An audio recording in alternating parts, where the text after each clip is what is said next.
Praise the Lord. ஆண்டவரும் அருமை இரட்சகருமாகிய இயேசு கிறிஸ்துவின் நாமத்தில் நான் உங்களை வாழ்த்துகிறேன். மறுபடியுமாக கர்த்தருடைய பரிசுத்தம் உள்ள சன்னிதானத்திலிருந்து கர்த்தருடைய பரிசுத்தமான வார்த்தைகள் மூலமாய் உங்களை சந்திப்பது மிகுந்த மகிழ்ச்சி. ஆண்டவருடைய பெரிதான கிருபையினால பவுல் சொன்ன 10 நல்ல காரியங்கள் என்கிற தலைப்பிலே அப்போஸ்தலனாகிய பவுல் தன்னுடைய உடன் ஊழியக்காரனாகிய தீமோத்தேயுவுக்கு எழுதின முதலாவது நிருபத்திலே நல்ல நல்ல நல்ல என்று சொல்லி கிட்டத்தட்ட 10 காரியங்களை சொல்லுகிறார். அதற்கு மேலும் உண்டு.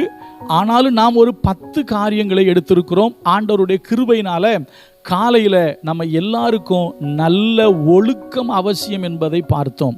ஆண்டவரை அறிந்து அவரை ஆராதிக்கிற நீங்களும் நானும் இந்த உலகத்தில் ஒரு நல்லொழுக்கமுள்ள கிறிஸ்தவர்களாக வாழ வேண்டும் என்பதை நாம் காலையில் பார்த்தோம்.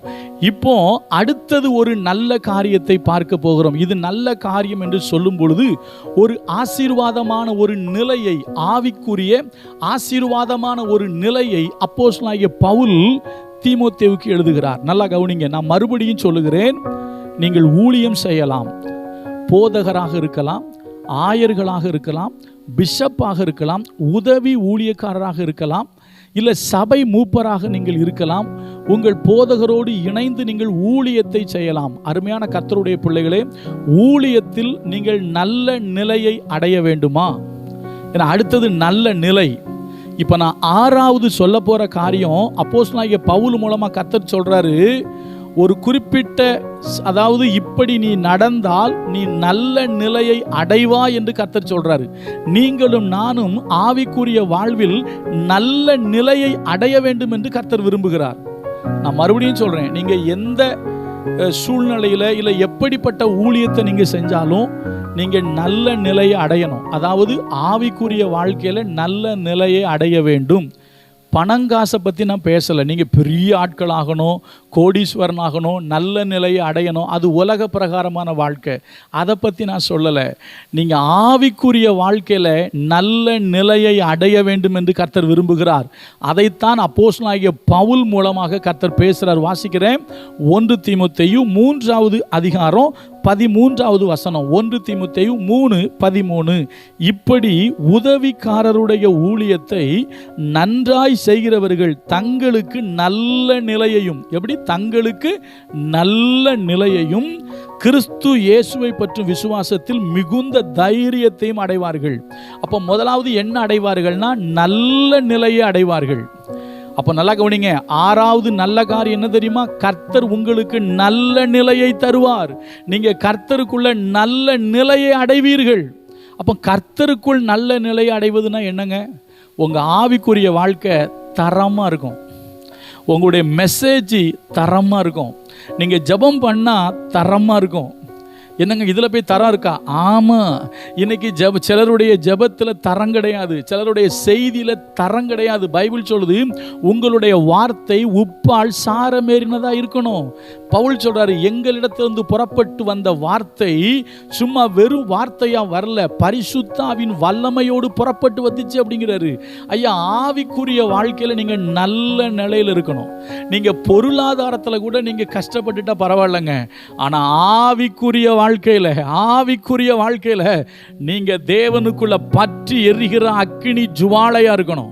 நீங்க நல்ல நிலையில் இருக்கணும். விசுவாசத்தில், பரிசுத்தத்தில், உங்களுக்குள்ள இருந்து வெளிப்படுகிற தேவ வல்லமையில, உங்களுக்குள்ள இருந்து வெளிப்படுகிற தேவனுடைய வார்த்தையில, உங்களுக்குள்ள இருந்து வெளிப்படுகிற தேவ ரகசியங்கள்ல நீங்க தேர்ந்தவங்களா இருக்கணும். அதான் நல்ல நிலை. ஆவிக்குரிய வாழ்க்கையில நீங்க நல்ல நிலையில் இருக்கணும். நான் மறுபடியும் சொல்றேன், உலக பிரகாரமான வாழ்க்கையில் பொருளாதாரத்தில் நமக்கு நல்ல நிலை இல்லாமல் இருக்கலாம். ஏன்னா அப்போஸ்தலர்கள் எல்லாருமே நிர்வாணத்தில் இருந்திருக்கிறார்கள், அடுத்த நேரம் சாப்பாட்டுக்கு வழி இல்லாமல் இருந்திருக்கிறாங்க. ஆனால் தேவனுடைய ரகசியத்திற்கு உக்கிரானக்காரராக இருந்தார்கள். தேவன் அவர்களை கொண்டு பலத்த காரியங்களை செய்தார். அவர்களுடைய ஆவிக்குரிய நிலை நல்ல நிலையில் இருந்தது. கர்த்தர் இன்றைக்கு உங்ககிட்டையும் என்கிட்டையும் பேசுறது அதுதான். நீ உலக பிரகாரமான பொருளாதார நிலை நல்ல நிலையில் இல்லைன்னு யோசிக்காத. நீ பொருளாதார நிலையில் நல்ல நிலை இல்லை என்றாலும் உங்கள் ஆவிக்குரிய வாழ்க்கை நல்ல நிலையில் இருக்கணும். உங்களை கர்த்தர் பயன்படுத்தணும், உங்க கூட கர்த்தர் பேசணும், நீங்க தேவனுடைய குரலை கேட்கணும். நீங்கள் வேதத்தை வாசிக்கும் பொழுது வேதத்தில் மறைந்திருக்கிற ரகசியங்களை தேவனுடைய ஆவியானவராகிய பரிசுத்த ஆவியானவர் உங்களுக்கு வெளிப்படுத்தி காண்பிக்கணும். நீங்கள் கர்த்தர்கிட்ட இருந்து வெளிப்பாடுகளை பெற்றுக்கொள்ளணும். ரொம்ப முக்கியம், தேவனுடைய குரலை கேட்கணுங்க. தேவன் உங்களோடு பேசணும். அந்த மாதிரி ஆவிக்குரிய அனுபவத்தில் இருந்தீங்கன்னா நீங்க நல்ல நிலையில இருக்கீங்கன்னு அர்த்தம். இன்னைக்கு நிறைய பேருடைய ஆவிக்குரிய வாழ்க்கை நல்ல நிலையில இல்லை. அவங்க தேவனுடைய குரலை கேட்காம வேற எதையோ குரலை கேட்குறாங்க. தேவன் மூலமாய் வெளிப்படுகிற சத்தியத்தை அறிவதற்கு பதிலாக வேறு வேதத்துக்கு சம்பந்தம் இல்லாத வேத புரட்டுகளுக்கு செவி கொடுக்கிறவங்களா மாறிட்டாங்க நிறைய பேர். இதே தீமோத்தேயுக்கு பவுல் எழுதுவார், அநேகர் மனசாட்சியில் சூடுண்ட பொய்யர். அவங்க என்ன பண்ணிட்டாங்க, வஞ்சிக்கிற ஆவிகளுக்கும் பிசாசின் உபதேசங்களுக்கும் செவி கொடுத்து போயிட்டாங்க. அவர்கள் ஆவிக்குரிய வாழ்வில் நல்ல நிலையில் இல்லை. ஆனா கர்த்தர் சொல்றாரு, நீங்களும் நானும் ஆவிக்குரிய வாழ்க்கையில நல்ல நிலையை அடைய வேண்டும். யார் தெரியுமா ஆவிக்குரிய வாழ்க்கையில நல்ல நிலையை அடைவாங்க? கவனிங்க, ஒழுக்கம் உள்ளவர்கள், உண்மை உள்ளவர்கள், ஒரே மனைவியை உடைய புருஷர்கள். எப்படிங்க? ஒழுக்கம் உள்ளவர்கள், உண்மை உள்ளவர்கள், ஒரே மனைவியுடைய புருஷர், இல்லை ஒரே புருஷனுடைய சகோதரி ஸ்திரீ. அதே போல அவதூறு பண்ணாதவர்கள், வார்த்தையில உண்மை இருக்கும், யாரை பத்தியும் தப்பா பேச மாட்டாங்க, அவதூறு பண்ண மாட்டாங்க.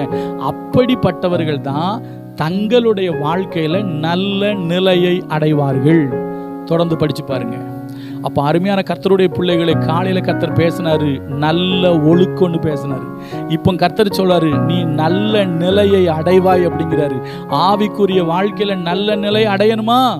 உண்மையா இருங்க, பரிசுத்தமா இருங்க, ஒழுக்கமா இருங்க, அவதூறு பண்ணாதீங்க. ஒரே மனைவியுடைய புருஷன், ஒரே புருஷனுடைய ஸ்திரீ, யாரை குறித்தும் அவதூறு படுத்தாம தேவனுக்கு பயந்து உண்மையா வாழ்ந்தீங்கன்னா உங்க ஆவிக்குரிய வாழ்க்கை நல்ல நிலையில இருக்கும்.